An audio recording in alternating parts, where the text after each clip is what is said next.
Kuelekea kinyang'anyiro cha uchaguzi wa mwezi Oktoba mwaka huu, viongozi wa serikali wakiwemo wakuu wa mikoa, wakurugenzi na wakuu wa wilaya walio na nia ya kuomba ridhaa ya wananchi wametakiwa kuwasilisha mapendekezo yao ili kusaidia kufanyika kwa maandalizi ya mapema ya watu watakaojaza nafasi zao pindi watakapoanza mchakato wa uchaguzi. Rais wa Tanzania Dr. Samia Suluhu Hassan amemwelekeza katibu mkuu kiongozi kupeleka taarifa serikali za mitaa kwa kiongozi yoyote yule mwenye nia ya kugombea aseme mapema ili kutoa nafasi kwa aliye chini yake kuchukua nafasi hiyo. Taarifa ya Enoth Po inasomwa hapa studio na Haruni Tambwe ikiangazia joto la kisiasa kwa viongozi wa serikali kwa nia nafasi katika uchaguzi huo. Oktoba 2025, Tanzania inatarajia kushuhudia uchaguzi mkuu wa rais, wa bunge na madiwani kutoka katika majimbo na kata mbalimbali kote nchini.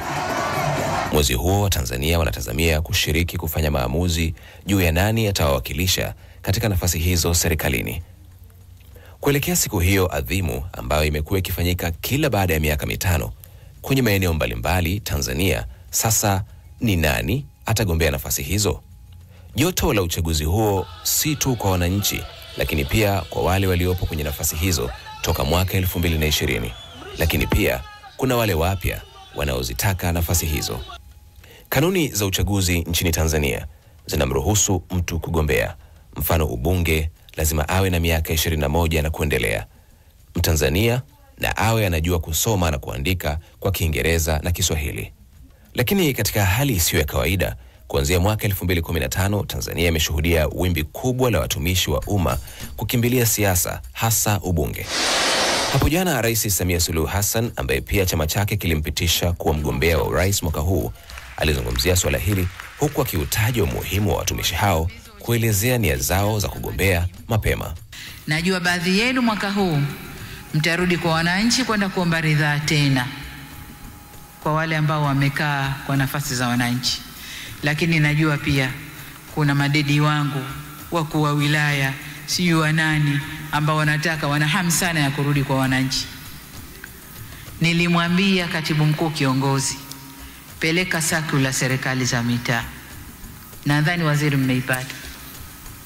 Yoyote mwenye nia ya kugombea atuambie mapema, ili tumpandishi wa chini yake ashike ile nafasi. Hatutaki pale tayari fomu zinatoka watu wote wanakimbia kwenda kuchukua fomu na mnatuacha serikali za mitaa hazina viongozi, hazina wasimamizi. Sasa kwa nini kunakuwa na wimbi hili la watumishi wa umma kukimbilia siasa, hasa nafasi ya ubunge? Kwa mikoa anakimbilia ubunge kwa sababu kuna maslahi mazuri.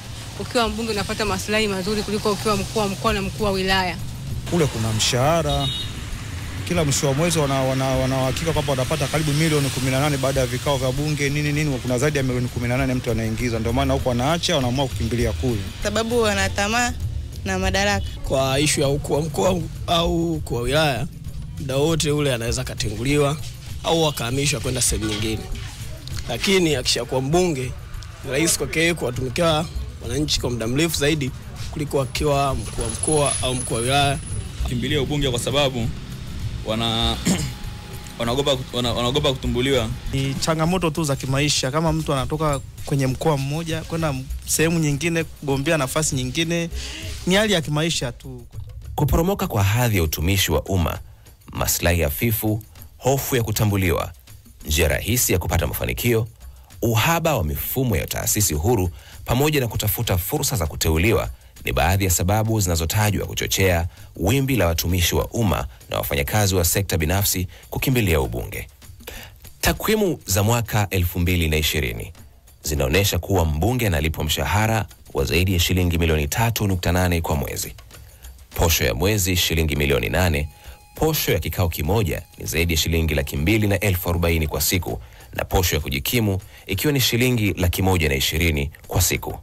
Katika uchaguzi mkuu wa mwaka 2020, Chama cha Mapinduzi CCM kilitangaza ongezeko la watiania katika nafasi ya ubunge, ambapo hadi kufikia tarehe 16 Julai 2020 kulikuwa na jumla ya watiania ya ubunge 8,205, huku mkoa wa Dar es Salaam ukiongoza ukiwa na watiania 829 ikifuatiwa na Arusha iliyokuwa na watiania 320. Tanzania imeshuhudia baadhi ya watumishi wa umma kutia nia ya ubunge. Mfano, aliyekuwa mkuu wa mkoa wa Dar es Salaam Paul Makonda mwaka 2020 alitia nia katika jimbo la Kigamboni licha ya kura za wajumbe wa Chama cha Mapinduzi kushindwa kumpa dhamana hiyo. Mrisho Gambo ambaye pia alikuwa mkuu wa mkoa wa Arusha aligombea na kupata ubunge katika jimbo la Arusha mjini mwaka 2020. Swali ni je, kuna athari gani ya watumishi wa umma kukimbilia ubunge? Harun Tambwe, Kasri la Kikeke, Crown Media. Shukran sana Harun Tambwe kwa taarifa hiyo iliyoandaliwa na Anoth Paul. Hapa studioni tunaungana na Patenus Niegira, mchambuzi wa masuala ya siasa na uongozi. Karibu sana. Asante sana. Karibu. Naomba tuanzie kwenye swali alilomalizia Haruni. Kuna athari gani ya viongozi wa umma kugeukia kugombea nafasi za uongozi kama ubunge? Tuseme kwanza wanaweza wakawa na mambo mawili yakajitokeza. La kwanza, wanakuwa na nafasi mbili kwa wakati mmoja. Kabla wajagombea ubunge wanatoa tuseme kwamba wanaonyesha nia ya kwamba wanataka kuwa wabunge, lakini hapo bado wameshikilia nafasi. Hilo la kwanza. Lakini la pili, tunategemea mfanyakazi wa umma asiwe anaegemea katika upande wowote wa chama. Kwa hiyo anaposema kwamba anagombea, anaanza kutuonyesha nia kwamba huyu mtu kumbe yuko chama fulani. Na hilo linakatazwa katika sheria za utumishi wa umma.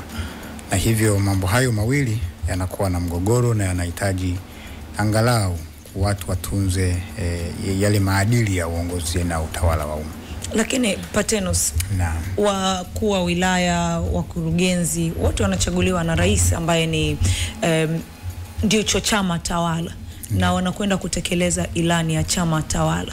Hii haileti mkanganyiko kwamba labda wateule wake pia ni wanachama hata kama hawajajitokeza kusema hadharani? Kwanza hao sio watumishi wa umma. Ni wanasiasa tu.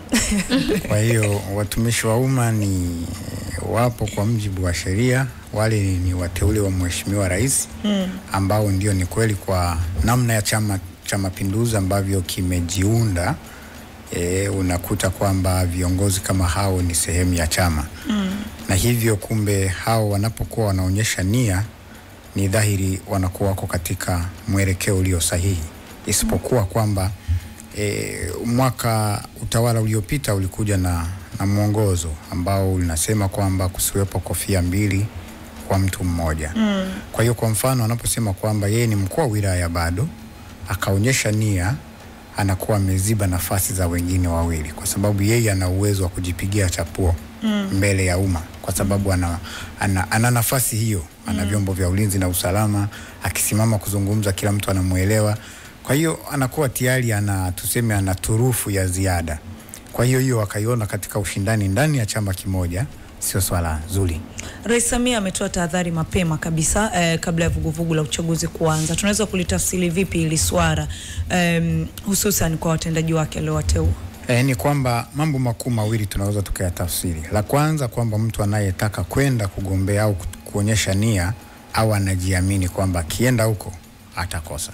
Hilo la kwanza. Lakini la pili, lazima aachie nafasi alionayo kwa kile nilichokisema kwamba tayari anakuwa na advantage, ana turufu tayari.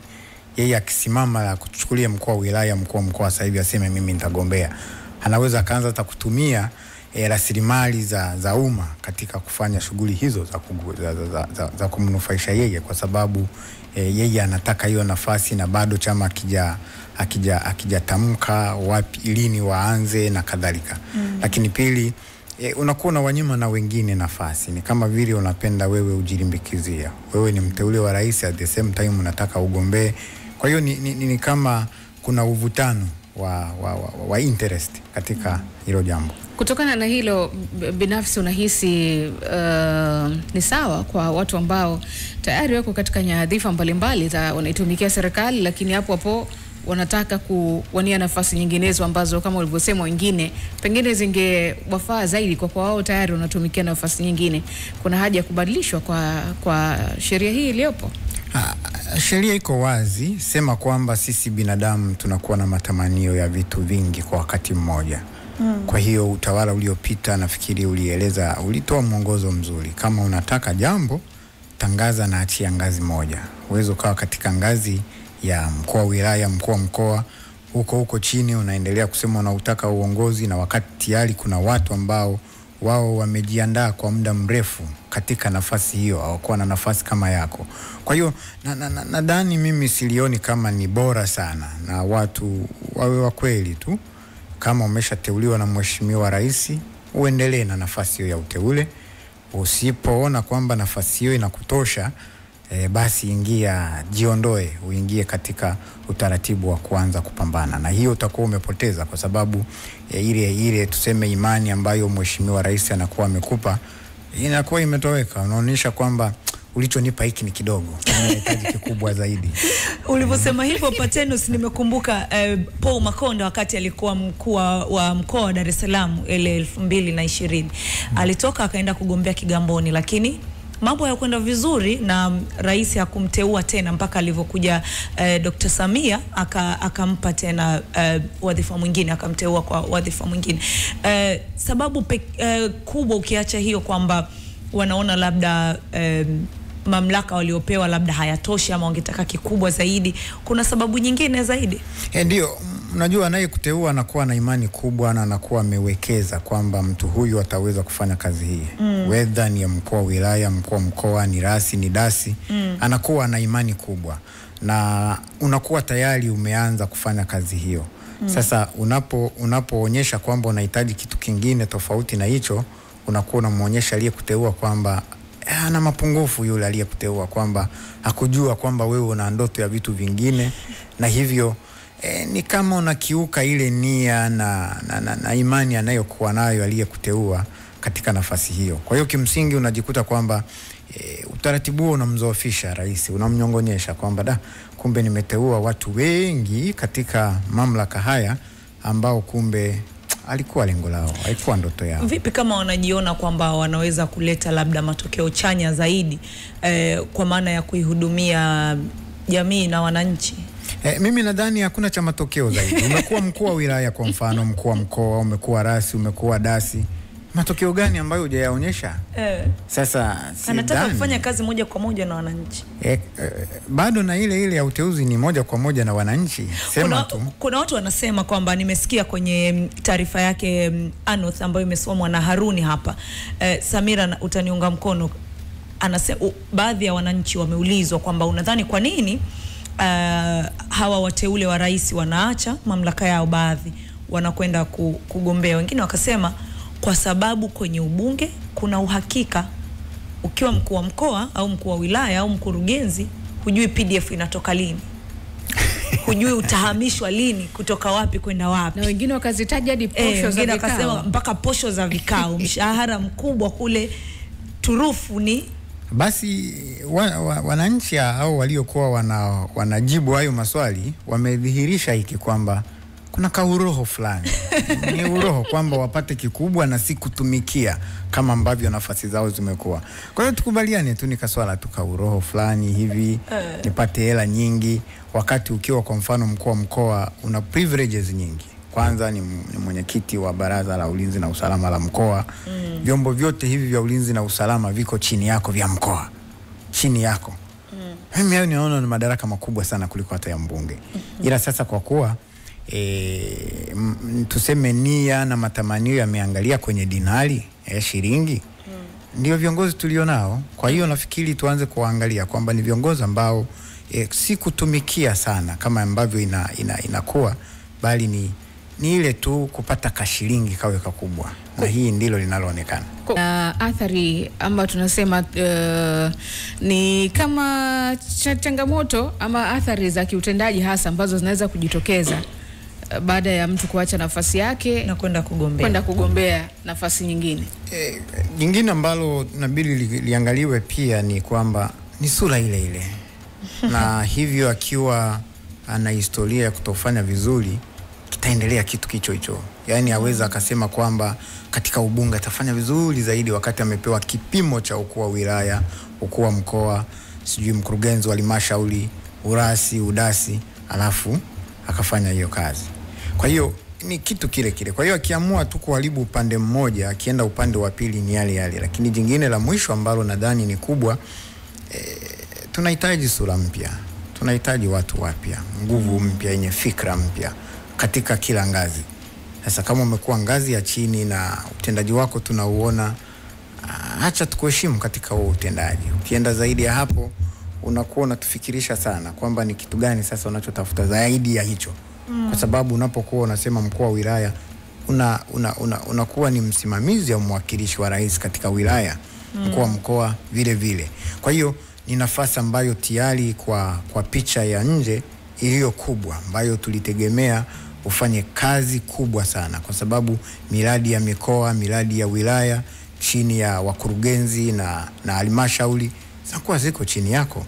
Kwa hiyo tunategemea kwanza uonyeshe huo umahiri mkubwa, lakini jingine unakuwa unapeleka picha nyingine, kwa sababu wewe ndo mwakilishi wa rais katika hilo eneo, unatupa sura ya rais anafananaje. Kwa sababu tunategemea rais au amempeleka mtu ambaye kweli anamwakilisha sawasawa na barabara. Na hivyo tutamjua rais kwamba ndo rais huyu. Kwa hiyo Patenus, wakati Dr. Samia ametoa wito kwa wateule wake ambao wanataka kugombea kusema mapema ili ajue replacement itakuwaje, hii sio kwamba amewapa uhuru kwamba anaitaka na aende? Amewapa uhuru na mtego kuona hivi hawa imani nilionayo juu yao na kazi nilio wakabidhi wataacha katikati ya safari. Kwa sababu bunge linapokuwa limevunjwa, hizi mamlaka bado zinaendelea. Mkuu wa wilaya bado yupo, mkuu wa mkoa bado yupo mpaka katika uchaguzi. Kwa hiyo anakuwa anaangalia kwamba hichi kijiti nilichowapa watakifikisha. Kwa hiyo sio kwamba tu amewapa uhuru wa mtego. Kwamba mtu huyu basi ana imani ndogo nami na kazi niliyompa, kumbe ndio maana labda alikuwa anaitenda hivi ya kuwahi kuitaka, na mwisho wa siku masuala yako hivi. Tunaelekea kwenye uchaguzi mkuu na watu wengi sana wanazitolea macho kuliko hizo nafasi. Tukizungumzia hao ambao tunazungumza ambao tayari wako kwenye nyadhifa mbalimbali, lakini hata wengine ambao hawamo, lakini wengi wakitamani kushika nafasi za ubunge ambazo zina uwakilishi mkubwa sana kwa wananchi huku mitaani. Na mara nyingi sana malalamiko yanakuwa ni kuto kutekelezwa kwa yale majukumu ipasavyo. Watu wengi wanashindwa kufanya kazi zao kwa ile nafasi inayotakikana hasa huko mitaani. Unadhani ni nini hasa cha kuambia sasa hivi wananchi ili wasirejee makosa ambayo mara nyingi huwa yanajitokeza kwa kupata viongozi ambao hawana usaidizi ule ambao unahitajika katika nafasi hizo? Kwanza, kama ulivyosema, kumekuwepo na malalamiko makubwa juu ya jinsi wabunge wanavyofanya kazi zao, jinsi wanavyowakilisha watu wao. Unakuta hawatendi kazi inavyostahili. Kwa hiyo ukiona mmoja anatoka huko chini katika ngazi za kwa wilaya au kwa mkoa anataka ende kwenye ubunge, tunapata picha hiyo hiyo kwamba anataka ende kwenye kitu ambacho hakuna atakayemwambia tena, atakayemuona na kumwambia kwamba sasa wewe hili na hili linaendaje. Ni wachache sana ambao wamekuwa kwenye nafasi hizo na unawaona kwamba kweli hawa wakipewa nafasi zaidi ya hizi wanaweza wakatumika vizuri. Kwa hiyo wanapokuwa wananchi, nadhani ni kipindi mwafaka sasa kujihoji maswali makuu mawili ya msingi. Moja, ni nafasi ya mwananchi ni ipi katika maendeleo ya taifa lake? Hilo ni swali moja ambalo tunaweza tusitake kujiuliza tulio wengi, kwa sababu ni swali linalokufanya ujitazame wewe mwenyewe na maendeleo ya jamii yako. Ni kwa kiasi gani unawajibisha viongozi ambao unawachagua, lakini pili ni kwa kiasi gani na wewe tuseme uko responsible, unawajibika, uko tayari kujibu maswali ya msingi ambayo yanatokana na uraia wako katika hilo taifa. Kwa mfano maswala yanayohusiana na rushwa na ufisadi. Kila mtu hapa akichukia rushwa na ufisadi, kwa kiasi kikubwa mambo haya yatapotea kabisa. Na tumekuwa na tabia hiyo ya kwamba nitendee ubinadamu bana, acha tu nipite hapa, nitendee ubinadamu mwanangu bwana, mpitishe. Hiyo lugha imefanya tuharibu jamii kwa ujumla wake, kwa sababu tumejikuta wote tunasema huo ndio utu, huo ndio ubinadamu. Kumbe hakuna ubinadamu nje ya kanuni na taratibu zinazotuongoza. Nje ya hapo ni ufisadi. Ukiona mtu anakupa msaada, nje ya kanuni ambayo imewekwa, huyo ni fisadi. Kwa sababu kanuni zimewekwa ili wewe ufanikiwe. Sasa ukiona uwezo ukafanikiwa ndani ya taratibu, ndani ya kanuni, basi kuna kitu ambacho ni zaidi ya hapo kinatafutwa. Kwa hiyo unatuambia kwamba wakae mbali na viongozi ambao wanapeleka chochote kitu ili wapigiwe kura. Yani wasiwanuse hata kidogo, wasiwasikilize. Hii swala la kwamba eti chukua pesa ule alafu chagua, ni yale yale. Au wachukua wapokee watumie lakini wasipige kura. Hapana, ni ufisadi ule kuchukua. Wewe angalia, umenipa pesa yako ili nikuchague, alafu nikaila alafu nisikuchague. Makosa ni wizi tu. Hapo nimepata kitu kingine ni Egera. Ina maana baadhi yao hao wanaokwenda kugombea kutoka kwenye hizi nafasi za uteule, kuna namna kama wanakwepa uwajibikaji wao, kwa sababu wanajua kwenye ubunge hata nisipoongea bungeni miaka yote 5 hakuna wakuniuliza. Ndilo haswa lililo kubwa katika hizo nafasi za juu. Kwa sababu anajua ninavyorudi mtaani narudije. Nimekuwa mkuu wa wilaya, nimekuwa mkuu wa mkoa, nimekuwa rais, niliwatendeaje watu hawa? Sasa ngoja nitafute kakichaka fulani. Mimi naliona hivyo, ni maoni yangu. Naliona hivyo, nikakichaka tu kwamba na bunge letu limekuwa linajielekeza kwa namna ambavyo watu wengi wanaanza kukosa imani. Watu wengi wanaanza kuwa na maswali mengi na elekezi. Kwa hiyo nitegemee kwamba turudishe heshima ya bunge letu, watu waingie ndani ya bunge kama ulivyosema, wachangie, kwa sababu matatizo yapo kwa kila mbunge anayeingia bungeni. Kwa hiyo kitendo cha kukaa mwaka mzima hujawahi kuchangia, nafikiri ni matumizi mabaya ya rasilimali na unakuwa umewakosea watu wako.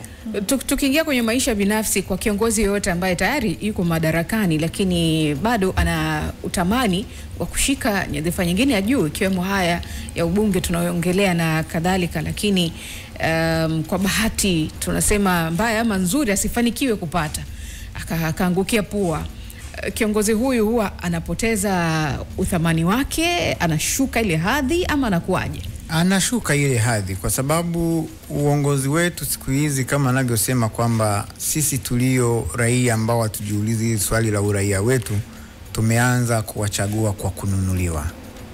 Sasa ile gharama anayokuwa ameingiza kwenye uongozi, ile mchakato wa kuwa ni kubwa, na mwisho wa siku inamrudisha nyuma kwa kweli. Na ndio maana unaona huwa hakuna utulivu sana kwa watu ambao wameangukia pua. Sasa wakazani wamerogwa, wamefanyaje, au Mungu amemsahau sijui nini. Lakini ni kwamba ni hesabu. Kama utatulia na kuridhika na kile ulicho nacho na nafasi uliyopewa ukahudumu vizuri, Mungu atakuongezea nafasi nyingine. Sio utaitafuta. Egera, umetuambia vizuri sana na kile ambacho tunataka kukijua kutoka kwako tumekipata vizuri sana. Mimi na swali jingine la nyongeza. Kuna wimbi kubwa la watu maarufu na wasanii kujiingiza kwenye shughuli za kisiasa, hasa katika chama tawala, hususan katika msimu ambao tunaelekea kwenye uchaguzi mkuu. Hata ambaye hakuwa mwanachama unamkuta ameingia kwenye chama. Hii ina maana gani? Kumekuwepo na ulegevu ndani ya Chama cha Mapinduzi bila kuficha hilo, kwamba siasa ya nchi imekuwa jambo laini, sio linalo mpika mtu na kumwangalia. Msanii tumeshasema ni kioo cha jamii, aendelee kuwa kioo cha jamii katika mambo mengi anayoyafanya. Ukiangalia kwa mfano sanaa yake ya kuimba, ya kutunga mashairi, alitakiwa tupelekee ujumbe wa msingi ambao utagusa nyoyo na nafsi zetu. Lakini Chama cha Mapinduzi kinaona ni mtaji mkubwa kufanya hivyo, na kwa kuwa hawa wasanii wanakuwa na mvuto wa watu wengi kwa yale wanayoyatenda, inatumika kama mtaji. Na hivyo tumejikuta kwamba wanaoingia katika mchezo huu, na samani kuita mchezo wa siasa, wamekuwa ni watu ambao waongezi thamani. Mnyororo wa siasa, mnyororo wa thamani katika siasa unakuwa wa kawaida sana.